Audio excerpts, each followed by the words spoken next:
साथियों ने बड़े धैर्य से और बड़ी गंभीरता से अपने विचार रखे हैं और मैंने उन्हें बड़े ध्यान से सुना भी है। और दिल्ली के अंदर आज कई कार्यक्रम हुए हैं, जिसमें से 3 जगह जाने का मुझे मौका मिला।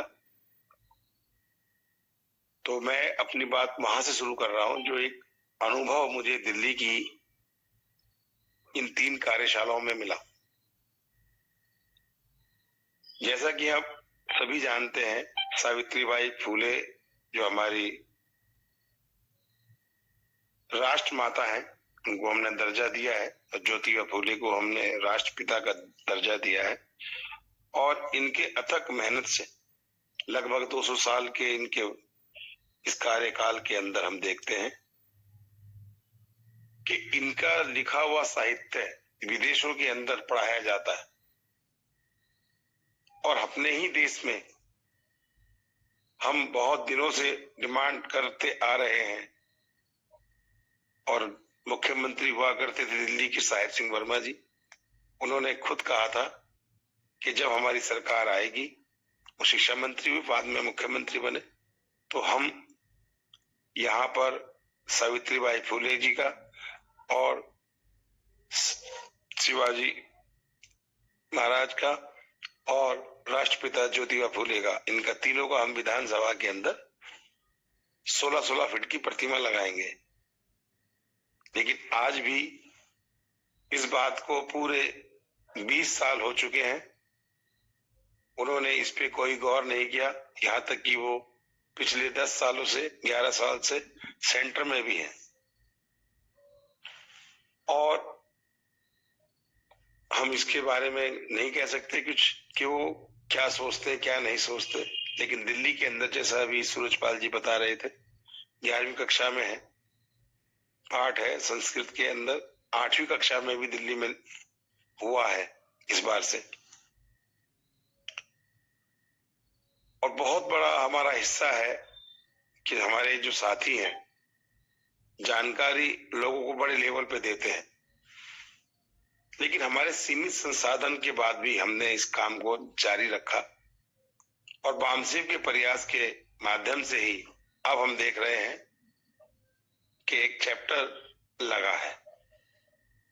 फ्रांस की जो क्रांति हुई है, उसमें ज्योतिबा फूले का साहित्य का बड़ा महत्वपूर्ण रोल रहा है। और वह पूरा का पूरा एक किताब उन्होंने जो वहां पर पढ़ाई जाती है, उस किताब का नाम है किसान का कोड़ा। हमारे मित्र हैं जेएनयू के, आप जानते होंगे, प्रोफेसर वहां पर गए और उन्होंने मुझे आगे बताया, जब बात चल रही थी, कि ये शख्स को यहाँ कोई पहचानता नहीं, लेकिन वहां के लोगों ने इनके बारे में किस तरह से अध्ययन किया और किताब को लगाया है। हमारे मित्र संजय इंगोले जी भी किसी के माध्यम से वो किताब उनको मिली और पता लगा कि राष्ट्रपिता ज्योतिबा फूले के बारे में फ्रांस के अंदर बहुत अच्छे से पढ़ाया जाता है और वहां की क्रांति के वो एक तरह से जनक कहे जाते हैं। लेकिन ये बात हमारे ना मीडिया ने हमें भारत में आने दी और ना ही किसी और माध्यम से हमारे पास ये पहुंच पाई। अगर कल्पना कीजिए 200 साल पहले इन दोनों मियाँ बीवी ने अगर ये पति पत्नी का जो सहयोग से और फातिमा शेख का जो साथ ना मिला होता, तो आज हम और आप कहां होते। आज हम ये कह सकते हैं कि आज अगर हम और आप पढ़े बड़े और उनकी गाथाओं को सुनकर चल रहे हैं, तो इनमें कहीं ना कहीं हमारे पुरखों का ही परिणाम है कि हम जो उन्होंने दृष्टि लगाए थे उसकी हम फल खा रहे हैं। अगर हमने उस वृक्ष को खाद पानी लगाकर उनके बीज और नहीं बोए, तो आने वाले लोग फल नहीं खा पाएंगे आप और हम अच्छे से जानते हैं इस बात को। पाम सेब के जो विंग्स हैं, अभी हमारे 2-3 साथी बोल रहे थे, डॉक्टर साहब साउथ से बोल रहे थे, और 2 और साथी हमारे एक दिल्ली से बोल रहे थे, और कबीर साहब तो हमारे एमपी की रीढ़ की हड्डी है ही, संगठन में बहुत लगनशील हैं, और मध्य प्रदेश की जो कर्मचारी संगठन से जुड़ी महिलाएं हैं, खासकर टीचर हैं, नर्स हैं, बहुत मेहनत करते हैं। और महिला विशेष रूप से सारी हमारी मेहनती इसलिए भी है, पुरुषों की तो एक छुट्टी होती है वीकली, लेकिन 365 दिन में मैं देखता हूं महिलाओं की कोई छुट्टी नहीं होती। अगर वो कर्मचारी हैं तो ऑफिस से तो हो सकती है, लेकिन घर में उनकी वो भी छुट्टी नहीं होती। तो जो सुन रहे हैं पुरुष, मेरा उनसे निवेदन है, कम से कम वो कुछ नहीं कर सकते तो एक दिन की छुट्टी अपनी महिलाओं को चाय के रूप में बनाकर दे सकते हैं, खाना बनाकर दे सकते हैं, और अच्छी अच्छी बातें समझाकर कह सकते हैं कि आज खाना मैं बनाऊंगा। उससे हमारी जो पार्टनर है वो इतनी खुश होती हैं, इतना वो आनंदित होती हैं कि मेरे बारे में भी कोई सोचता है। आधी से ज्यादा आबादी है हमारे, जो बच्चों से लेके बड़ों से तक परिवार में पति, देवर, जेठ, जेठानी, यहाँ तक कि अपने सास ससुर, सभी के लिए तो हाजिर रहती है। और यही काम करके माता सावित्रीबाई फुले ने भी दिखाया, और हम सब लोग अच्छे से जानते हैं उन्होंने कितनी विषम परिस्थितियों में 200 साल पहले वो काम किया था। आज दिल्ली में एक महिला, हम पहाड़गंज थाने के पास एक जुलाहा वहां पर है, कार्यक्रम था, तो वहां की महिलाओं को हम प्रेरित कर रहे थे कि वो बोलना, अपना सवाल रखना सीखें, अपना जैसे घरों के अंदर बात करते हैं वो करें। तो प्रकाश डावला के पिताजी बोले, अजी हमारे यहाँ की महिलाएं बहुत चुगली करती हैं।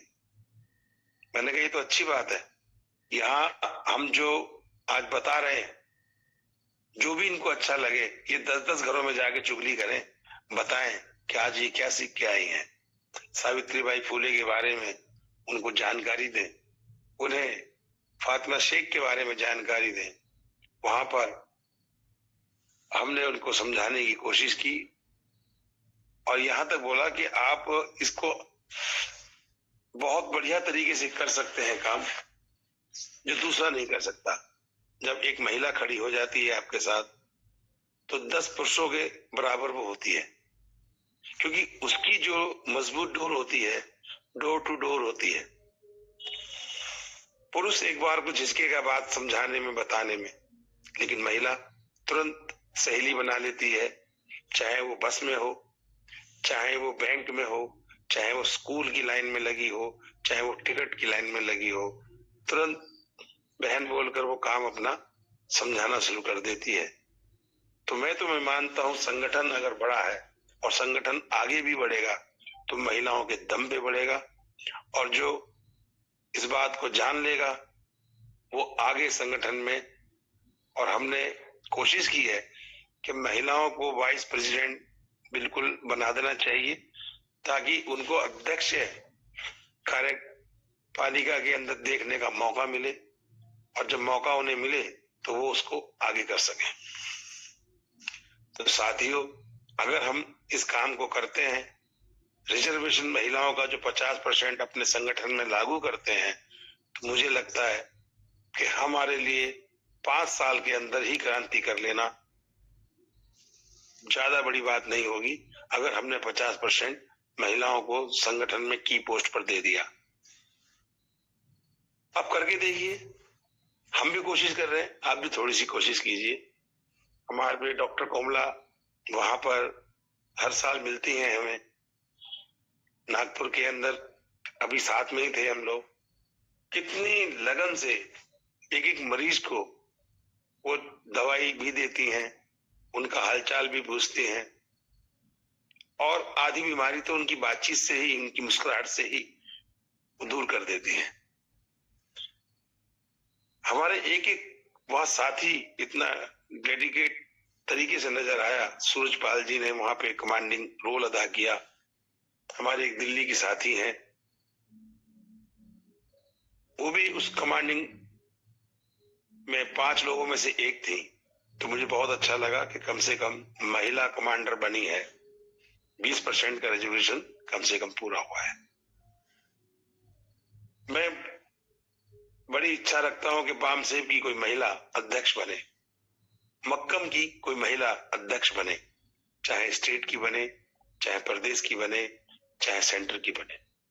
जब महिलाओं के भागदौड़ संगठन की हाथ में आएगी, संगठन 3 दुगनी और रात चौगनी प्रगति करेगा। मुझे ये कहने में बिल्कुल भी संकोच नहीं है कि घर और ऑफिस महिलाएं कितनी निपुणता से चलाती हैं, लेकिन हम जो पुरुष मानसिकता के जो लोग हैं वो उसे स्वीकार नहीं करते कि कोई क्या कहेगा। लेकिन कोई कुछ भी कहे, हमें महिलाओं को सम्मान देना है, अपने घर की भी और बाहर भी। तब आप देखेंगे एक परिवर्तन जो ला सकते हैं हम, वो आएगा। साथियों,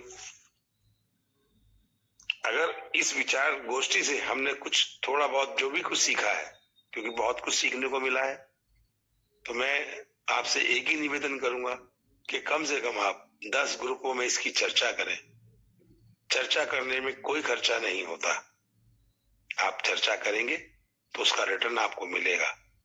कल भी हम दिल्ली में एक बहुत बड़ा कार्यक्रम कर रहे हैं और परसों हमारी भी एक मीटिंग है। तो ये लगातार हमारे लिए जो महीना है, जनवरी और फरवरी का मेंबरशिप करने का है, और मेंबरशिप करने के लिए जरूरी है कि हमें घर से निकलना होगा। सर्दी है, मानता हूं मैं, लेकिन बुद्ध ने कहा है जो आलस में आएगा वो काम पूरा नहीं कर पाएगा। हम अगर बुद्ध के अनुयायी हैं, अगर हम कबीर को जानते हैं और कबीर साहब की मानते हैं, तो उन्होंने इसके लिए यही कहा है कि जो आपने निर्णय लिया है उस पर करना शुरू कर दीजिए। बस सबसे बड़ा जो हम संगठन को सहयोग कर सकते हैं आज के दिन वो यही है। माता सावित्रीबाई फुले का जो जीवन है उन्हें सामने रखते हुए, उनके कार्यों को सामने रखते हुए, किस प्रकार उन्होंने कितने कष्ट झेले हैं। आज की महिलाओं को ऐसा कोई कष्ट नहीं झेलना पड़ रहा, ना ही पत्थर उनको कोई मार रहा, ना ही कोई उन पे गोबर फेंक रहा, ना ही उनके कपड़े कोई गंदे कर रहा, जिस तरह से हो रहा है।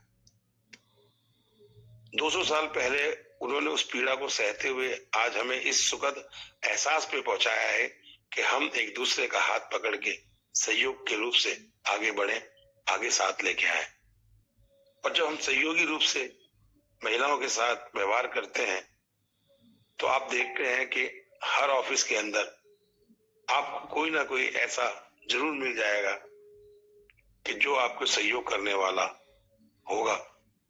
तो साथियों, मेरा आपसे यही निवेदन रहेगा कि आप इस कारवां को यहाँ तक लाए हैं, एक बार इस कारवां को महिलाओं के हाथ में देके देखिए और आगे बढ़िए।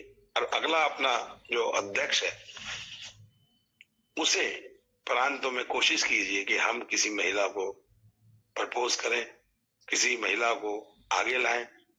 तो मैं आपको पूर्ण विश्वास दिलाता हूं, जिस काम के लिए आज हमने 70-75 साल लगाए हैं वो 5 साल में हो जाएगा। इन्हीं शब्दों के साथ मैं अपनी वाणी को विराम देता हूं। जय भारत, जय भीम, जय मूल निवासी, जय संविधान, हो सबका कल्याण। आपने मुझे आज का मौका दिया, उसके लिए बहुत बहुत धन्यवाद। किसी साथी की अगर कोई विचार हो, कोई प्रश्न हो, तो वो अवश्य करे, क्योंकि संघ का समाधान लाती है। जी सर। रश्मि जी, आपने हैंड रेस किया है, आप कुछ कहना चाहती हैं क्या?